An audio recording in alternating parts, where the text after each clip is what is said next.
नमस्कार प्रिय विद्यार्थियों, आप मुझे SF knowledge study for knowledge channel पर देख रहे हैं। जैसा कि हमने आप लोगों से कहा ही था कि हम ब्रह्मांड पर वीडियो बनाएंगे, जो कि लूसेंट के सामान्य ज्ञान के जियोग्राफी पोर्शन से लिया गया है। तो चलिए ब्रह्मांड को देख लेते हैं कि ब्रह्मांड में आखिर क्या क्या कॉन्सेप्ट्स हैं। ठीक है, तो सबसे पहले हमने यहाँ जैसे लिख रखा है ब्रह्मांड, और यहाँ इसका अस्तित्वमान जो है वो द्रव्य एवं ऊर्जा का सम्मिलित रूप ही ब्रह्मांड कहलाता है, या ऊर्जा या द्रव्यमान का जो है ऊर्जा या अस्तित्वमान, ये द्रव्य या ऊर्जा का सम्मिलित रूप ही, यानी अस्तित्वमान द्रव्य एवं ऊर्जा का सम्मिलित रूप ही ब्रह्मांड कहलाता है या ब्रह्मांड कहा जाता है। दूसरे शब्दों में अगर कहा जाए, यानी दूसरे शब्दों में अगर इसे समझा जाए, तो दूसरे शब्दों में कहा जा सकता है कि सूक्ष्मतम अणु, यानी सूक्ष्मतम यानी छोटे छोटे अणु, सूक्ष्मतम अणु, सूक्ष्मतम अणु और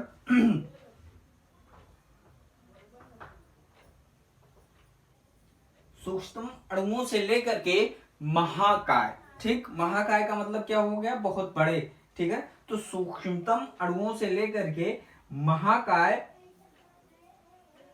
आकाश गंगाओं, आकाश गंगाओं का क्या मतलब है, आकाश गंगा गैलेक्सी को कहा जाता है, ठीक है। तो सूक्ष्मतम अणुओं से लेकर के महाकाय अणुओं यानी गैलेक्सीज तक के सम्मिलित स्वरूप को ही ब्रह्मांड कहा जाता है। फिर से एक बार समझ लेते हैं, सूक्ष्मतम अणुओं से लेकर के महाकाय जो है गैलेक्सीज यानी आकाश गंगाओं के जो स्वरूप होते हैं उन्हीं को ब्रह्मांड कहा जाता है, ठीक। अच्छा, अब इसकी उत्पत्ति से संबंधित कुछ महत्वपूर्ण सिद्धांत हैं जो कि अलग अलग विद्वानों ने अपने तरीके से दिया हुआ है, तो इसे समझ लेते हैं क्या क्या सिद्धांत है। पहला सिद्धांत है महाविस्फोट सिद्धांत, जो कि एब जॉर्ज लेमेंतेयर के द्वारा दिया गया है, एब जॉर्ज लेमेंतेयर के द्वारा दिया गया है। दूसरा सिद्धांत है सामान्य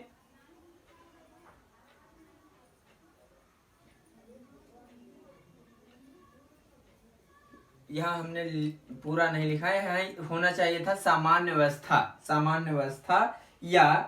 सामान्य अवस्था या सतत सृष्टि सिद्धांत या स्थिर अवस्था का जो है स्थिर अवस्था की संकल्पना, ठीक, जिसे कहा जाता है स्टेडी स्टेट थ्योरी, ठीक। तो इसका जो सिद्धांत था, इस सिद्धांत को जो है प्रतिपादित किया था थॉमस बोल्ड व हरमन बाडी ने, ठीक। अच्छा, तीसरा सिद्धांत है दोलन सिद्धांत। तो जो ये दोलन सिद्धांत है ये डॉक्टर एलन संडेजा द्वारा प्रतिपादित किया गया था।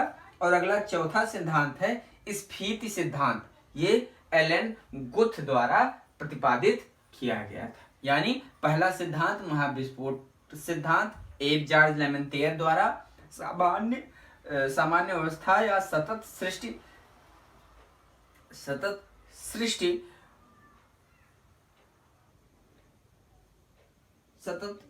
सिद्धांत या स्थिर अवस्था की संकल्पना थॉमस बोल्ड व हरमन बॉडी ने दिया।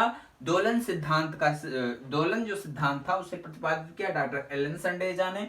और चौथा जो है स्फीति सिद्धांत एलन गुथ ने इसे प्रतिपादित किया। अब अगला टॉपिक समझ लेते हैं इसमें और क्या क्या। अच्छा, तो ब्रह्मांड की उत्पत्ति के संबंध में महाविस्फोट का जो सिद्धांत है उसे सर्वाधिक मान्य माना जाता है, यानी ब्रह्मांड की जो उत्पत्ति हुई उसके संबंध में महाविस्फोट का सिद्धांत ज्यादातर लोगों द्वारा माना जाता है, जिसका प्रतिपादन बेल्जियम के खगोलज्ञ व पादरी एब जॉर्ज लेमेंतेयर ने किया था।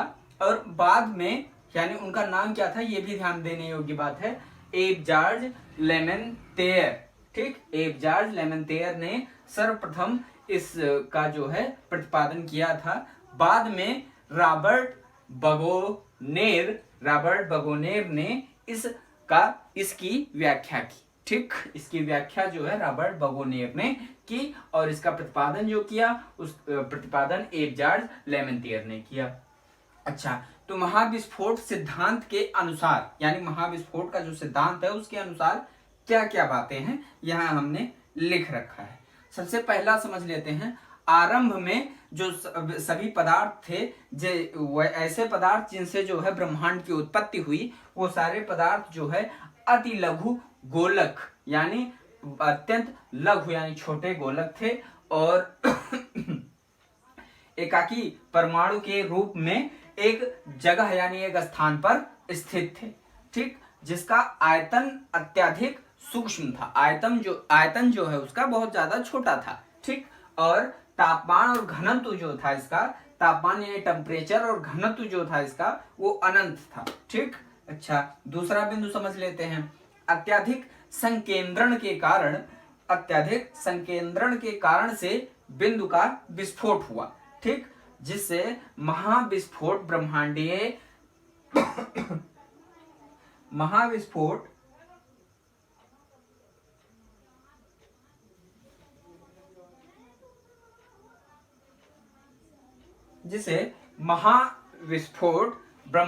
विस्फोट कहा गया। ठीक, पदार्थ का बिखराव हुआ, सामान्य पदार्थों का निर्माण हुआ यानी बने, और अलगाव से काले पदार्थ समूह से अनेक ब्रह्मांडीय पिंड का सृजन हुआ, यानी अलगाव हुए उनमें काले पदार्थों में और समूहन से अनेक ब्रह्मांडीय जो पिंड थे उनका सृजन हुआ। ठीक,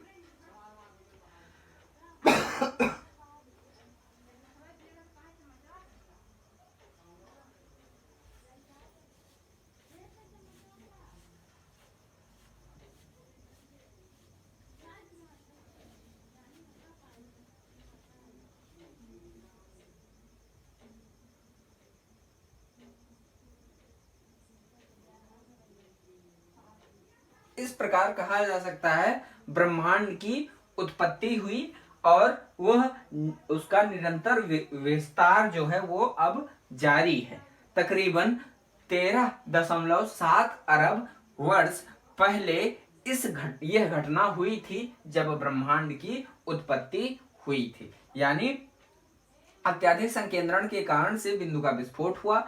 महाविस्फोट ब्रह्मांडीय विकास कहा गया, विस्फोट कहा गया, पदार्थ बिखराव और सामान्य पदार्थ निर्माण, अलगाव से काले पदार्थ के जो समूहन से अनेक ब्रह्मांडीय पिंडों का सृजन हुआ, बने और ब्रह्मांड की उत्पत्ति हुई। निरंतर इसका विस्तार अभी जारी है और 13.7 अरब वर्ष पहले यह घटना घटी थी। ठीक है, आइए आगे समझ लेते हैं इसमें और कौन सा टॉपिक। आइए आगे देख लेते हैं।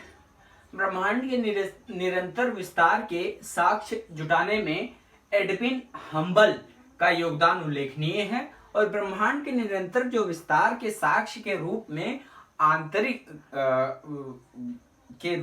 अंतरिक्ष में सूक्ष्म तरंगों की उपस्थिति का पता चलता है। यानी ये ब्रह्मांड जो था इसके निरंतर विस्तार के जो साक्ष्य थे उसे जुटाने में एडविन हम्बल जो थे इनका प्रमुख योगदान है और इनका योगदान उल्लेखनीय भी है। ब्रह्मांड के निरंतर विस्तार के साक्ष्य के रूप में अंतरिक्ष में सूक्ष्म तरंगों, यानी अंतरिक्ष में जो छोटे छोटे तरंग है, ठीक, सूक्ष्म तरंगों की उपस्थिति का पता चलता है। अंतरिक्ष में रेड शिफ्ट परिघटना का अवलोकन तथा आधुनिक अध्ययनों में सुपरनोवा का अंतरिक्ष विस्तार होना भी ब्रह्मांड के विस्तार का साक्ष्य है। ठीक, यानी आधुनिक अध्ययनों में सुपरनोवा का अंतरिक्ष विस्तार होना भी ब्रह्मांड का जो है विस्तार का साक्ष्य है। अगला देख लेते हैं हम। ब्रह्मांड के जो रहस्य उन्हें जानने के लिए जिनेवा में जो है 30 मार्च 2001 में यूरोपियन CERN, ठीक, CERN इसका पूरा नाम है सेंटर फॉर न्यूक्लियर रिसर्च, ठीक, इन्होंने पृथ्वी की सतह में 50 से 175 मीटर नीचे तक तल में खोदा और इस ऑपरेशन का इन्होंने नाम दिया लॉर्ड हेड्रन नामक महाप्रयोग इन्होंने सफलतापूर्वक किया इसके लिए, जिससे इन्हें ये पता चल पाया कि ब्रह्मांड की पृथ्वी के आंतरिक भूगर्भ में क्या क्या चीजें जो है उपलब्ध हैं। इसमें प्रोटॉन बीमों को लगभग प्रकाश की गति से टकराया गया, यानी प्रकाश की गति से उसे टकराया गया। उसके उपरांत क्या हुआ, तथा हिग्स बोसान के निर्माण का प्रयास किया गया। हिग्स बोसान के निर्माण का प्रयास किया गया। साथ ही साथ क्या हुआ कि माना जाता है कि गॉड पार्टिकल के नाम से भी जाना जाने वाला हिग्स बोसान में ही ब्रह्मांड के रहस्य छिपे हैं, क्योंकि यह सबसे बेसिक यूनिट माना जाता है। CERN यहाँ हमने लिख रखा है। CERN का मतलब हमने पहले भी बता दिया है और अब दोबारा भी मैं बता दे रहा हूँ, सेंटर फॉर न्यूक्लियर रिसर्च।